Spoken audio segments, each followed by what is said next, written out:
All right, we'll give it about 30 seconds here and do an official intro of all our friends at RMA. I'll kick it to Davina to do that. But thanks for everybody to join us on this Tuesday afternoon, maybe morning for some of you out in the Panhandle, but get it started here in a sec.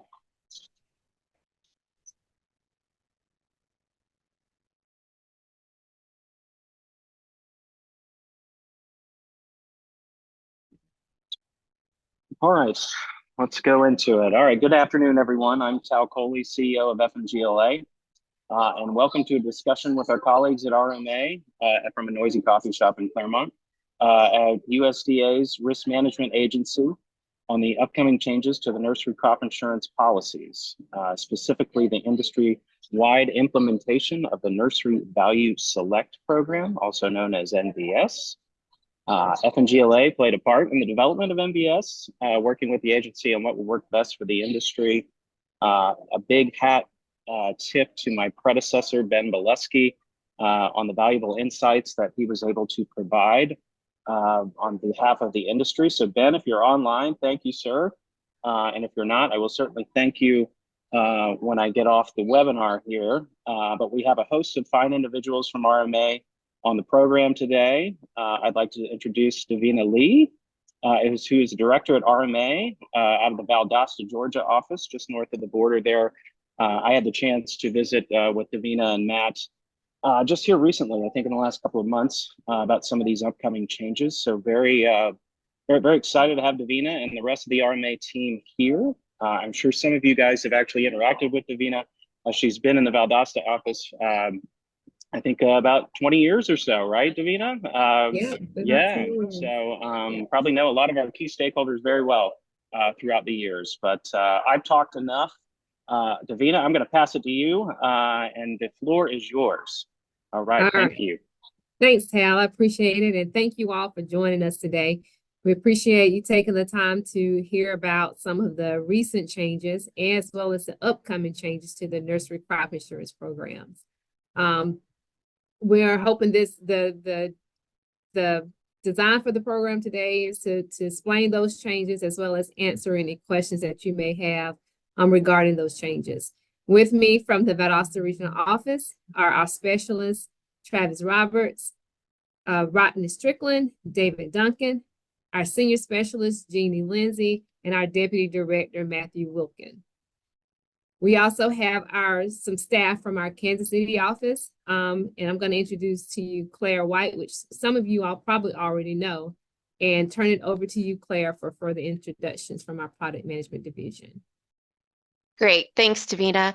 As I'm introducing my team, I'm going to go ahead and share my screen so we can get this presentation going. Okay. Davina, can you confirm that you can see my screen? Yes. Okay, great. So thank you everyone for allowing us to come and present this to you. Like Davina said, I work out of our Kansas City office. I'm the subject matter expert for nursery as well as a handful of other crops. Joining me are other members of my Kansas City nursery team. With me, I have Matt Mitchell, Sean Collins, Fallon Goff, Isaac Shelton, and Joanna Schrenk. So we'll go ahead and get started. If you have any questions, please insert them into the chat box and my team members will help address those or bring them up during the presentation. NVS has been available since the 2021 crop year. It was originally offered in 27 counties in Florida, then expanded to an additional 11 counties 2 years later, and is now available in all Florida counties. We started developing NVS as a safeguard in case something happened that would prevent us from continuing to offer the longstanding nursery field grown and container program. We learned a few months back that we wouldn't be able to continue nursery FGNC after the 2025 crop year. So fortunately, with NVS available, we're able to offer nursery producers a crop insurance program from 2026 forward. Just like with all crop insurance programs we offer, we're always looking for opportunities to improve NVS. We'll begin with an overview of NVS. Thanks to a recent expansion, NVS is available in all states and counties across the country, beginning with the 2025 crop year.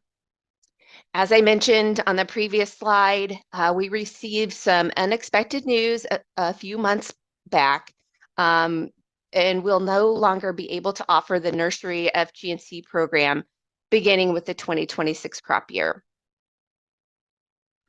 NVS offers a simplified enrollment and loss adjustment process compared to the Nursery FG&C program. It eliminates the need for the eligible plant list and plant price schedule, as well as the associated software packages, such as the inventory software. As we move through this presentation, you'll notice some similarities between NVS and Nursery FG&C. But there are differences in NVS that we developed to offer a simpler program and that you can more tailor to your risk management needs. So why NVS? NVS allows you to select the dollar amount of coverage that best fits your risk management needs. You can tailor your coverage by individual practice. What this means is you can insure your container practice, your field-grown practice, or both. For additional levels of coverage, you can also tailor your coverage by choosing from any of the 10 plant categories. Now, plant categories is synonymous with plant types under Nursery FG&C, although there are some variations in the groupings of plants under each of those plant categories. NVS also simplifies the loss adjustment process. It offers a more accurate approach to determine plant values by relying on your actual sales receipts. It also increases your participation by allowing you to assist the loss adjuster in determining if a damaged plant can be marketed or rehabilitated. NVS eliminates the need for the EPL PPS and relies on your inventory records. It establishes program dates that are better suited to the agronomic and nursery management practices in different regions across the country. It includes the occurrence loss option, which changes the deductible applied on a unit level to a copay applied to each damaged plant for an additional premium. This OLO under NVS is similar to the OLO under the Florida Citrus Tree Program. What are the NVS concepts? The NVS amount of insurance is based on the value selected by you, not to exceed the highest declared monthly inventory value. We call this the selected value. Whereas the Nursery FG&C amount of insurance and loss are based on the lesser of that EPL PPS price or your catalog price. NVS determines value of loss, or as we call it, the approved sales value, based on, in order of precedence, prior sales, contract prices for future delivery, and discounted catalog price. Now, under NVS, this works a little differently than it does under the FG&C program, in that the FG&C program, the insurable price is the lesser of the EPL PPS price or the catalog price. But under NVS, we're using your actual sales receipts. And this is because we heard complaints that the insurable price under FG&C wasn't reflective of the sales price that you all were receiving in your operations. So we're using your personal records, which guarantees that prices are going to be more reflective. And NVS requires determinations of individual plant value only when there is a loss. So what does this program offer? It's a multi-peril dollar plan of insurance, just like FG&C. Basic units are by field grown or container grown practice. and they may be further divided by plant category within the practice or non-contiguous land for the field-grown practice only. The losses are based on your inventory. There's a 12-month insurance period, June 1 to May 31st, which is just the same as it is under FGNC. We offer that OLO, and we also offer the Hurricane Insurance Protection Wind Index endorsement. I'll talk more about that later too. What does this program cover? Much like Nursery FGNC, NVS protects against adverse weather conditions, fire, wildlife, earthquake, volcanic eruption, and one or more, and one of the following causes if due to one of those preceding causes, and that is a loss in value because the plants are dead or have zero market value. For example, poinsettias that miss their marketing window due to an insured cause of loss. Failure of the irrigation water supply, failure of or reduction in the power supply. It also may protect against insect or disease damage.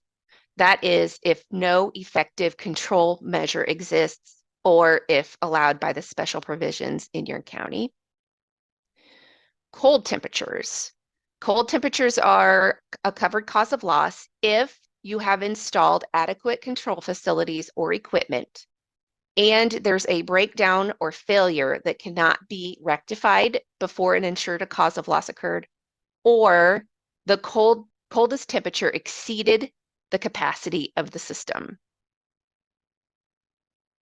And finally, damage to plants caused by collapse of buildings or structures only if that collapse is due to an insured cause of loss. What don't we cover under NVS? We don't cover the inability to market the plants due solely to the refusal of a buyer to accept production, boycott, or quarantine, failure of the plants to grow to an expected size, failure to follow good nursery practices. What are the insurability requirements? The first one is that you must derive at least 40% of your gross income from the wholesale marketing of plants. We determine this by dividing the dollar value of wholesale plant sales by the total dollar value of all plant sales, including retail and wholesale sales. The denominator of that equation does not include revenue from landscaping, chemical, or other nursery-related products. So here's an example. You have retail plant sales of $150,000, wholesale plant sales of $300,000, and then nursery-related product sales, maybe it's fertilizer or pots that equal $75,000. When we do our calculation, we're not going to take into consideration that $75,000. So what we come up with in this example is that 2/3 of your operation is wholesale. So according to our requirements, you qualify as a wholesale nursery. Additionally, you must market to retailers who resell to end users, landscape contractors, government entities or organizations, and commercial fruit producers. Now, this list is not all-inclusive. The main point is that in order to be a wholesale operation, we don't want you selling to end users. You must have a share in the nursery, submit the required documentation, grow plants in a nursery that's determined by the insurance provider to be acceptable, irrigate plants, grow plants in an appropriate medium, grow and sell plants with the root system attached, grow plants that may produce edible fruits or nuts, provided the plants are made available for sale. And for the field-grown practice, grow plants that are adapted to the applicable USDA Plant Hardiness Zone map hardiness zone. Plants that are not insurable are those grown solely as stock plants or plants being grown solely for harvest of buds, flowers, or greenery. damaged in a prior crop year unless those plants have been rehabilitated and are offered for sale at the approved sales value for the current crop year. Classified by state or county as illegal to grow or sell, and produced in nursery containers that contain 2 or more different genera, species, subspecies, varieties, or cultivars. Here's a table of the important dates. You'll notice that these dates are identical to those under nursery FGNC.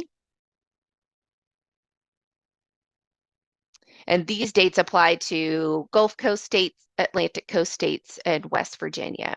The rest of the country has a different set of dates.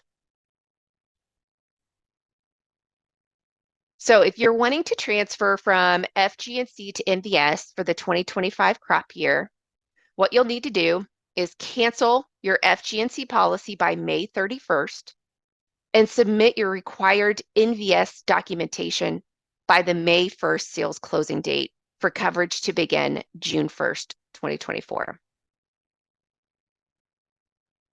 What do you need to supply for coverage? The first thing is your crop insurance application. The second is what's called the Nursery Value Report. The NVR is synonymous with the PIVR under Nursery FGNC. It represents your declaration of the insurance choices you elect. The next thing you need to provide is the Monthly Unit Value Plan, or MUVP. It's a report declaring your highest monthly value by basic unit for the crop year.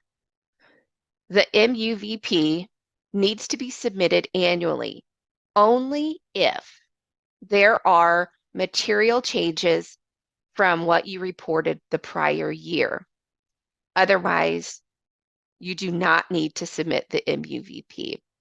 Now, this is important for something that I'm going to talk about on the next slide. And finally, you need to provide 2 printed copies or 1 electronic copy of your most recent catalog or price list.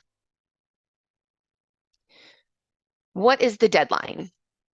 So for insurance to attach on the start date of the crop year, you must submit everything on or before the sales closing date.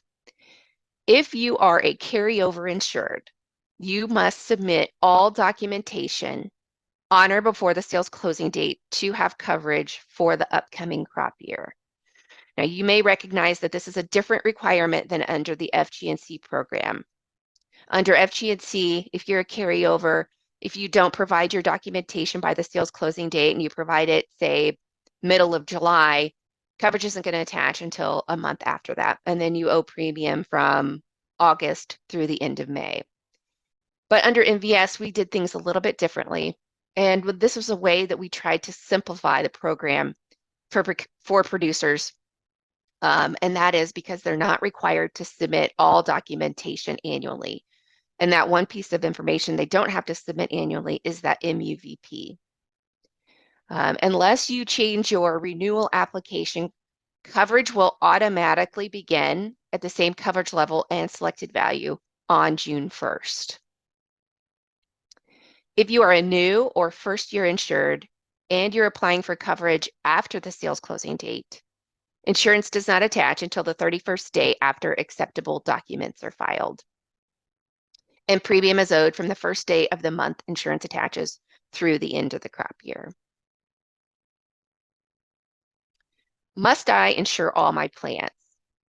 You may elect to insure your field-grown practice, your container practice, or both. For additional levels of coverage only, you may choose which plant categories within that insured practice you wish to insure. Once you have selected those plant categories to insure, you must insure all plants within those plant categories. So, for example, assume you insure your field-grown practice. Within that practice, you grow plants that fall under 8 plant categories, but you don't want to insure all 8 of them. You may choose to insure 3 plant categories or 4 plant categories, and that's okay. Once you've selected those 3 or 4 plant categories, you must insure all plants within those plant categories. This is something that's a little different than under the FGNC program. This allows you to tailor your coverage a little bit more. How do I report my insurable plants? You must report your plants by plant category on the NVR and MUVP. And here is a list of the plant categories. We don't have the EPL PPS anymore, so you won't find a list of the plants insurable under each plant category in the EPL PPS. But what we do have is a list of genera for each plant category, and that list is published in the special provisions for your county. What unit structures are available? Basic units are the only unit structure available and consist of the following: all insurable plants in all insured plant categories for each insured practice.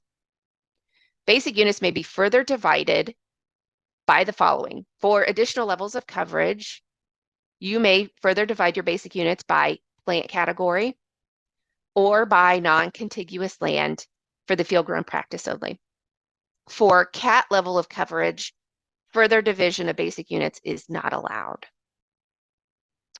And there's an administrative fee due for each insured plant category for additional levels of coverage and for each insured practice for the CAT level of coverage. So how is your amount of insurance determined? The equation is selected value times coverage level times price selection percentage times share. Your selected value is the value you declare on your NVR of the insurable plants in each insured plant category. Coverage level ranges from 50 to 75% in 5% increments. And the price selection percentage varies depending on your level of coverage. If you have additional coverage, your price selection percent is set at 100%. If you have CAT, it is 55%. And then your share is the insurable interest in your nursery operation at the time insurance attaches. For additional levels of coverage, your selected value is limited to the highest maximum value for the same plant category reported on your MUVP. If you elect basic units by share, then the selected value is the sum of the selected values you established for each plant category in the insured practice. For CAT, your selected value for each insured practice cannot exceed the lesser of 110% of the maximum value for all plant categories in any given month during any of the preceding 3 crop years, or the maximum of the monthly values reported on the MUVP. Here's an example. This is an example of the MUVP, and the example I'm going to go through is for an additional level of coverage policy. So your MUVP looks like this. You will report your maximum value for each month. So in June, I have 600,000, July 700,000, all the way through from June to May. You'll also report the highest monthly value. In this case, it's 1.1 million. That matches up with November. November is your highest. That's when you have the highest amount of inventory. And you decide you don't want to insure 1.1 million. You only want to insure $900,000. So that's your selected value. So here we have the example. Your highest monthly value is 1.1 million. Selected value is 900,000. You choose a 75% coverage level. Your price selection percentage is 100% and your share is 100%. So your amount of insurance is $675,000. So on the loss side of things, we have a few equations. There are 3 equations here on this slide. There's actually a 4th, but I couldn't fit it on this slide. So I'll talk about it later on in the presentation. I'll go through each of these equations on the next few slides. The first step is to determine your percent of loss. This is determined by dividing post-loss damage value by pre-loss actual unit value. Your pre-loss actual unit value is the value immediately prior to the occurrence of the loss event. You take this by multiplying the number of each plant by the approved sales value. This term is synonymous with field market value A under nursery FGNC. Then we have the post-loss damage value, which is the dollar amount lost due to an insured cause of loss. This is determined by taking the number of each damaged plant multiplied by the approved sales value multiplied by a damage factor, which I'll talk about in the next few slides. This term is not synonymous with field market value B. It is different. And that is because it's the value of only the damaged plants, whereas field market value B is the value in the inventory remaining after the damage occurred.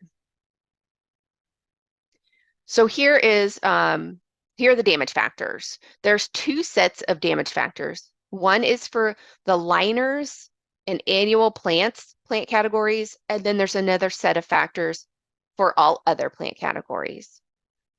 For liners and annual plants, it's the adjuster's job to determine whether the plants are undamaged and given a 0% damage factor, or dead, zero market value, and assigned a 100% damage factor. If you do not agree with the adjuster's determination, you can move a plant from the dead, zero market value category to the undamaged category, but movement the other way from undamaged to dead, zero market value is only allowed with input from a disinterested third party. The second set of damage factors applies to all other plant categories. There are three groupings for this plant category, for these plant categories. Undamaged, which results in less than 10% damage to a plant and has a damage factor of 0%. Then damaged, which is split into two subgroupings based on the condition of the plant and has a damage factor of 50% or 75%. And then the third group is dead, zero market value, which encompasses those plants that have been damaged to the extent that the plant has zero market value and cannot be marketed. The damage factor is 100%. Again, the adjuster determines which plants fall under which group. However, you will work with the adjuster to further divide the damaged grouping into subgroupings, retained damage or discarded damaged. The difference between these two subgroupings is whether the plant will be carried to market. So we have the percent of loss, and now we need to know what the amount of loss is. The amount of loss is the lesser of the pre-loss actual unit value or the selected value multiplied by the percent of loss. We also need to know what the occurrence deductible is. This might be a familiar term to you as it is used in the Nursery FGNC program. The occurrence deductible is the dollar amount of an insured loss you must incur before an indemnity becomes payable. The occurrence deductible is the lesser of the deductible percentage multiplied by the pre-loss actual unit value or the crop year deductible, which is the deductible percentage multiplied by the selected value. And finally, this is the fourth equation that I couldn't fit on that slide. This is how your indemnity is calculated, and that is the amount of loss minus the occurrence deductible multiplied by your share. In no instance can your total indemnities exceed your amount of insurance. Now we'll get into an example. So you selected a selected value of $900,000, and that's what you reported on your MUVP. You elected a 75% coverage level, 100% share. Your amount of insurance is $675,000. At the time of loss, the loss adjuster determines that your pre-loss actual unit value is $600,000. The loss adjuster, along with your help, determines the post-loss damage value is $218,700. That means your percent of loss is 0.3645. We took the post-loss damage value and divided it by the pre-loss actual unit value. Your amount of loss is the lesser of your pre-loss actual unit value, or your selected value, times the percent of loss. So it's 218,700. The occurrence deductible is the lesser of the deductible percentage times the pre-loss actual unit value, or the crop year deductible. In this case, it's $150,000. Your indemnity then is the difference between the amount of loss and the occurrence deductible multiplied by your share, $68,700. And your indemnity is less than your amount of insurance, so you would receive a check for $68,700. We have an option and an endorsement available under NVS as well. I've mentioned them before, but we'll go into detail about them now. The OLO. The OLO is a choice for additional premium. It can only be purchased if you have the additional level of coverage. Must be elected by the sales closing date. Eliminates the unit deductible. When the percent of loss is equal to or greater than 10%, an indemnity may be payable. Your premium rate is the same for any coverage level elected. The change in premium amount is due only to the reduction in the amount of insurance. This is not available for CAT. So here's an example. We're going to use the same numbers we did on that previous example. So we've got all the same numbers here. We get down to your percent of loss, 36%. This is greater than 10%, so an indemnity is payable. So once we have the percent of loss, we're going to multiply that times your coverage level percentage. So we get 0.2734. Then we multiply your multiply that number by the lesser of the pre-loss actual unit value, or your selected value. In this case, we get $164,040. And again, your indemnity is less than your amount of insurance, so you'll receive a check for $164,000. If you recall in that last example, without the OLO, your indemnity was $68,000. So having the OLO results in a higher indemnity. The other endorsement we have available is the Hurricane Insurance Protection Wind Index endorsement. This is available. You'll have to check your county's special provisions to make sure this is available in your county. It covers a portion of your deductible, must be elected by the sales closing date. The full HIP-WE value is paid when a county or an adjacent county is within the area of sustained hurricane force winds from a named hurricane based on NOAA data.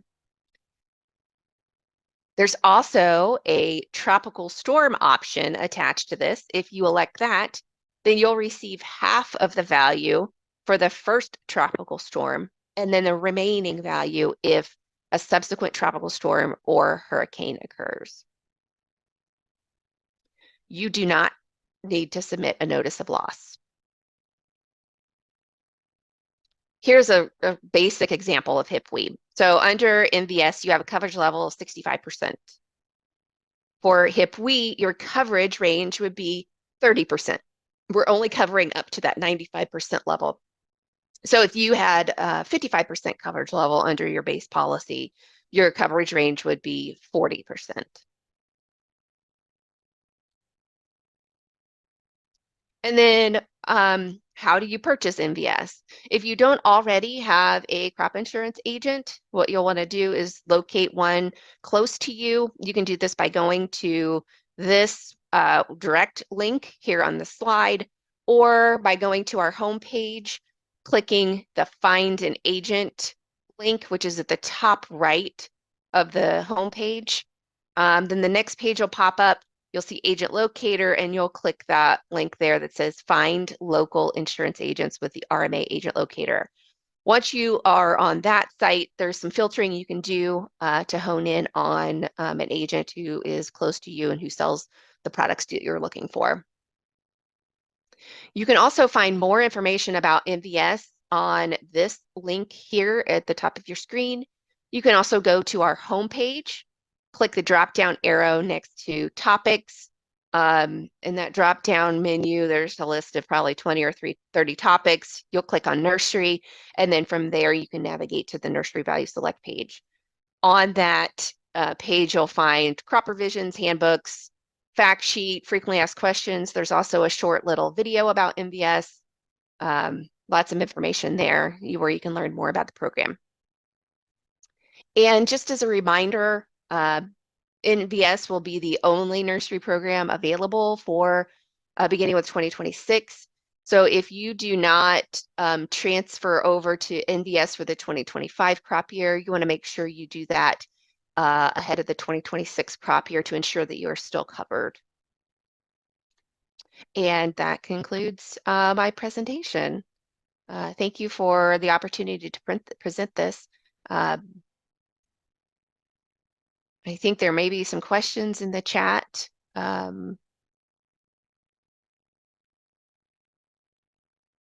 am not sure if they've been answered, though. I think my team has it under control. Claire, I want to thank you for doing the presentation. There is one question that popped up.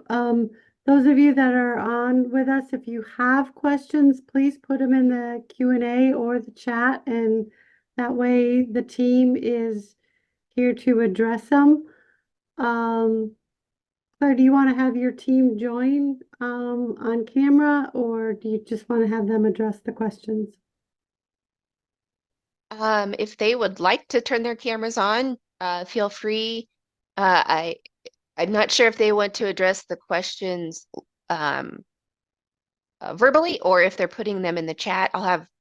If someone from my team could speak up and let me know how this is handled, that'd be great. There were a couple of them that they answered throughout your presentation, but we do have a question. Maybe you can answer this directly. Okay. Can you tell us the difference? Tell us what the differences are in adjusting with NVS versus FG&C. So the first difference is that you as a producer have more interaction with the loss adjuster than you do under FG&C. Under NVS, the loss adjuster is going to want to look at your the loss adjuster needs to determine your approved sales value. And in order to do that, they're going to need some sales records to determine what that approved sales value is. So the big difference between FG&C and NVS is that on the front end, FG&C is more cumbersome because you have to determine your actual accurate inventory up front, whereas with NVS, you select a value. So where the lift comes is only if there's a loss under NVS. So once you get to a loss, that's when you'll need to provide that accurate information so that they can properly work the claim.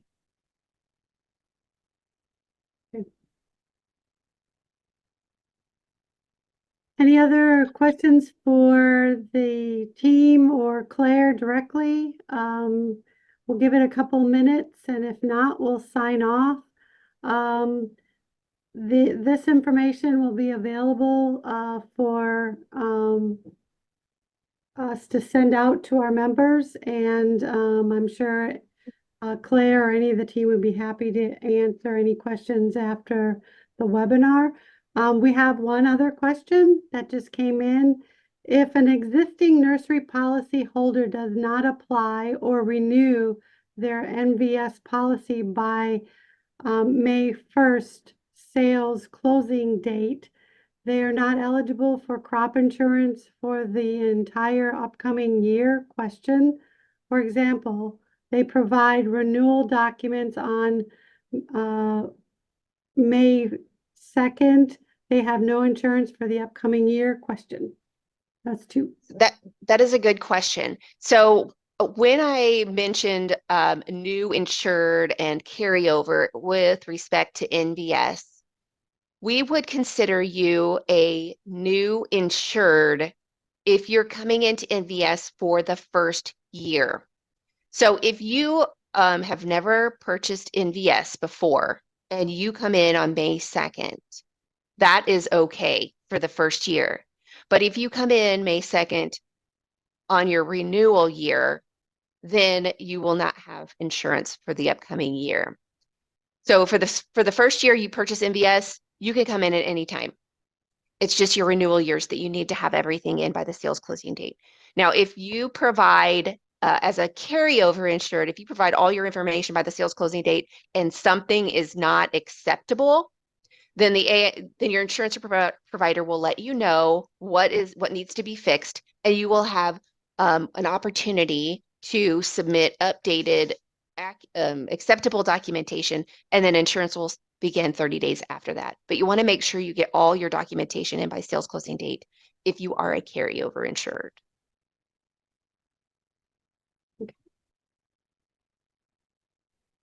Next question. What about revisions? Is there going to be a peak endorsement available for the NVS policy? Is it a very important option for growers? As of right now, the peak endorsement is not available for NVS. However, we have gotten some requests to consider adding it to NVS. And as I mentioned at the beginning of the presentation, we're always looking for ways to improve this program. So if you all feel that the peak endorsement is a very, would add a benefit to NVS, we will definitely take that into consideration in future years. Okay, great. A couple more questions. I'll keep feeding them to you. Okay. What if there is two TS or one hurricane in the same year? Tropical storm or one hurricane in the same year? Yep, and that's okay. If there is if you have HIP-WE and the tropical storm option, and the first storm that comes through is a hurricane, you're going to get 100% payment under HIP-WE, and then you won't receive any more payments after that. If the first storm that comes through is tropical storm, you'll get a 50% payment, and then if there's a subsequent hurricane or tropical storm, you'll get the remaining payment. And then if there are a third tropical storm or any more hurricanes, you won't receive any more. So you can't receive a more than the value of your policy. So once you receive 100%, coverage ends. Okay. Will the rehabilitation endorsement be available for field grown under NVS? We do not have the rehab endorsement available under NVS. And when we were developing this program, we took the rehab endorsement into consideration. And that is why we have that 50% damage factor on those damaged plants that will be rehabilitated. We assume that 50% payment will help pay to rehabilitate those plants back to a saleable value. And so in a way, we embedded the rehab endorsement into NVS. Now, as a side note, we don't have the rehab endorsement and the peak endorsement. And one of the reasons we did not attach those to NVS is to keep the program simple. That was one of the main goals of NVS, is to have a simpler program than FGNC. So we thought that, the more endorsements and options and things that you could choose would add a layer of complication. Now, we're not opposed to adding endorsements or options, but that was the main reason why we didn't add those two endorsements to begin with. And also HIP-WE is available under FGNC, so that was just a carryover to NVS. Last opportunity to put your questions in the Q&A box. These have been great questions, and I'm sure that, like I said, Claire or anyone of the RMA team would be happy to answer those questions. With Claire's slide, you'll want to make sure you have her email address or RMA's email address, and happy to try to get those questions. Oh, a couple more. Right. Is it possible to show an example slide with OLO one more time before we go? Sure. Yeah, let's go back. Take the questions without OLO. Oh, Without? Okay. Yes. I'm sorry. Sorry. Good job.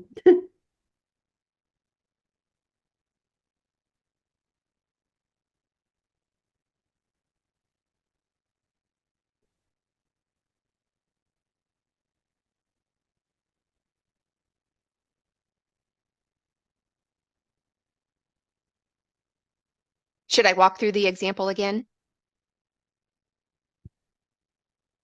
Yeah, All right. Claire, if you will. Okay. So when you reported your MUVP, you selected a value of $900,000. Your coverage level is 75% and your share is 100%.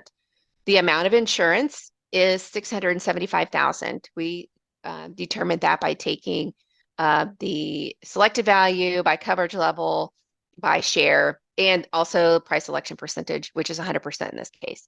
At the time of loss, the loss adjuster determines through your records that the pre-loss actual unit value is $600,000.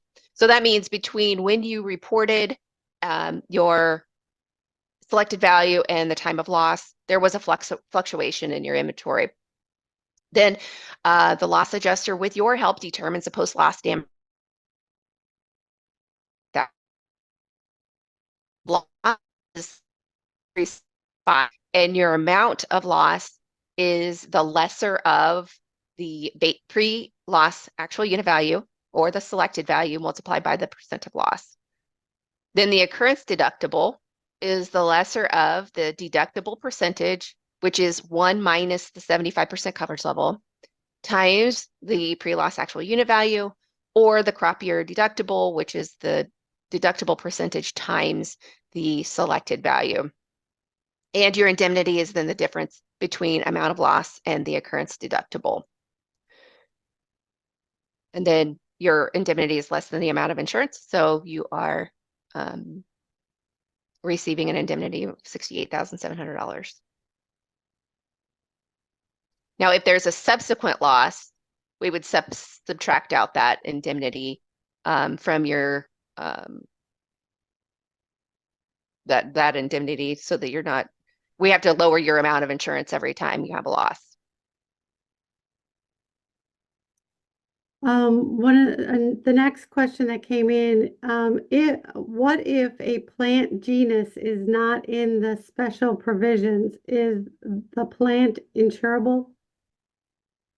We're hoping that we covered everything, but in the event we do not, there is a sentence or maybe a couple of sentences at the top of the list of genera that says that the list is basically not an example, but it's not all inclusive. So if you have a genus that isn't listed, but the description of the plant category would match the genus that you're insuring, then you would put that genus under that particular plant category. And then you might want to make a note of it on your NVR that says, this genus is not listed, but it fits under this plant category, so that the loss adjuster can make sure that the loss adjuster is grouping the genus under the correct plant category on the front end and the back end if there's a loss. Okay.